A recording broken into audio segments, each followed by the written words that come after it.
Балканеш Долайн администрациясында geçti buluşmak Türkiye Devleti'nin büyük elçisi Moldova'da Uygar Mustafa Sertelan, Türkiye'nin genel konsulundan Eda Güçlen hem hep öyle da TİKA agentliğin koordinatorundan Murat Zelan'dan. Yardımlanmak aksiyonun sınırlarından Gısıbalı Ramazan yurtusuna Türkiye halkından emek malları verildiler insana. Yardıma pay edecekler primariyalarda Dolayın her bir köyüne hem kasabasına. Türkiye delegasya azıları nışınadılar böyle yardım insanlar için önemli. Ayrı kim bulunur zor durumda. Buluşmanın paylananlarına danıştı Türkiye Devleti'nin Büyükelçisi Moldova'da Mustafa Uygar Sertel. Ramazan ayında birlik, beraberlik, dayanışma, paylaşma duyguları içinde buraya toplandık. TİKA, Moldova Program Koordinasyon Ofisimiz, yerel makamlarımızın kıymetli ev sahipliğiyle, işbirliğiyle bu projeyi hazırladılar. Amacımız mübarek Ramazan ayında sizlerle dayanışma içinde soframızı paylaşmak. Bu vesileyle bütün yerel makamlara, Gagavuz kardeşlerimize katılımları için, güzel ev sahipliği için teşekkür ediyorum. Hepinize saygılarımı sunuyorum. Bu aktsida yardımcı olduğu TİKA beraber çalışmak uğrunda agentliği çok yıl sıra vardır. Onlar sosyal hem infrastruktura projelerine regionda yardım ederler geliştirme.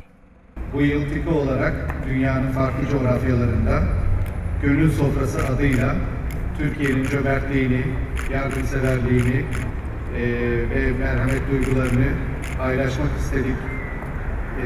Ve bu paylaşımın en önemli coğrafyalarından, ülkelerinden birisi de Moldova ve hiç şüphesiz ki Gagavuz yeri. Bugün dolayısıyla burada sizlerle gönül sofrasını, gönül dostlarımızla paylaşmaktan büyük bir memnuniyet duyuyorum. Bu yardımın önemli için Gagavuz halkına söyledi Balkanyas Dolay Administrasyon başı Ivan Kretsu. O şükretti Türkiye Devleti'ne bu aksiye için. Bizim dostlar bizi bırakmıyorlar. Yalnız onlar bu yurdu istiyorlar. Bizimle beraber paylaşsınlar. Da bizim de insanlar duysunlar bu yurdu. Geçeni biz hepimiz biliyoruz bizim var büyük dostlarımız Türkiye bizi hiç bırakmayın.